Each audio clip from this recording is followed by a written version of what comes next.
Ayan na, si Auntie Claire, kinasuhan na. Eh di ba sabi nila, hindi naman daw nagpapakalat ng fake news itong si Auntie Claire.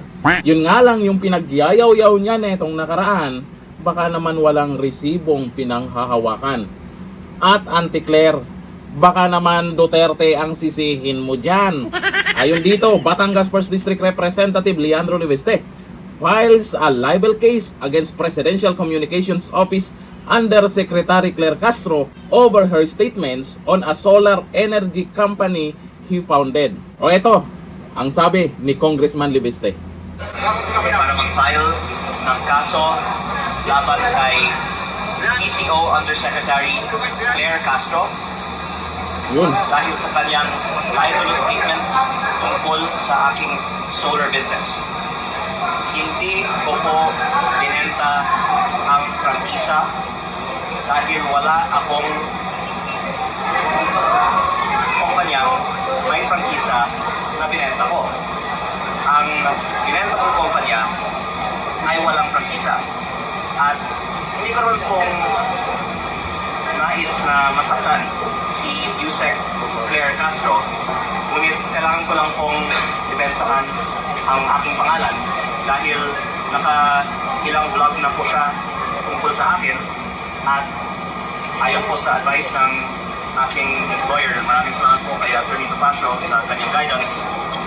Napakarami pong grounds to file a case on Yusek Claire Castro for libel at based on the advice po of Attorney Topacio, pagpapanuhin natin pa po ang iba pang mga legal na hakbang in response to all of these libelous statements. Pero ang pangunahing pakay ko po ay depensahan ang aking pangalan at gusto ko pong linawin sa inyong lahat, wala akong binentang prangkisa. Claire, fake news pala yung mga pinagyayaw-yaw nyo. Hindi pala totoo na may binenta siyang prangkisa. Fake news pala. Ayan na, Auntie Claire.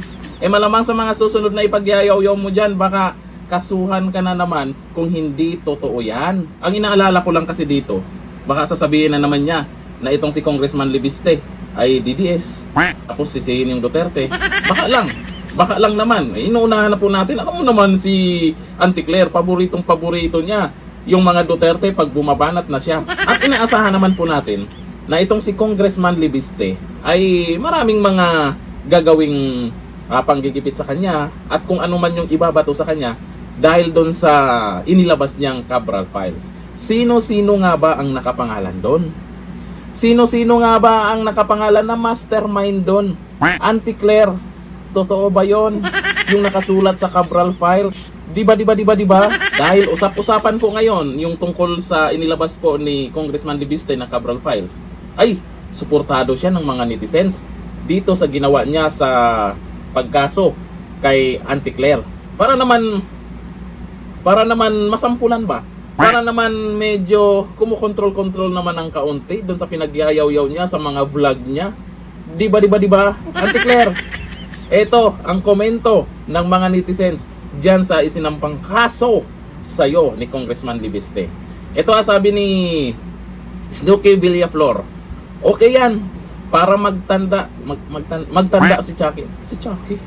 Oo, naalala ko pala, di ba may pinakitang yung Chucky Dal ba yun? Si Auntie Claire? Oo, kamukha daw ni Bibi Sara. Pero, hindi nga, mukhang kamukha mo, di ba? Auntie Claire? Ang cute-cute nga nun, di ba? Sabi ni Joanna de las Reyes, yan ang dapat sa kanya.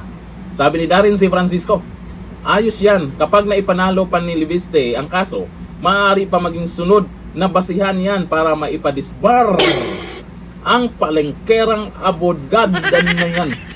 Padisbar daw, sabi ni Darren Francisco. Oo nga naman no? Kung ano yung pinagyayaw-yaw niya no? Wala naman palang, ewan ko lang nga kung may basihan po siya, kung may hawak siyang dokumento, bakit siya nagsasalita ng ganyan, itong si Auntie Claire. Kung meron man, ilabas niya kasi itong si Congressman Leveste ay talagang pinanindigan niya na hindi totoo yan. Paninira lang yan. Fake news yan. Dahil dyan, maraming nakaabang kung ano ang sasabihin ni Auntie Claire tungkol dyan. Kung ano yung pwede niyang palusot sa media. Natural, hindi maiiwasan niya na itatanong din sa kanya. Ano kayang paliwanag ni Auntie Claire dyan? Sa tingin nyo, ako kinakabahan talaga ako. Oo, baka sabihin na naman niya, DDS yan, si Congressman Duterte, at kung ano pa. Oo, ano kaya ang sasabihin niya? Hanggang dito lang, thank you. Bye.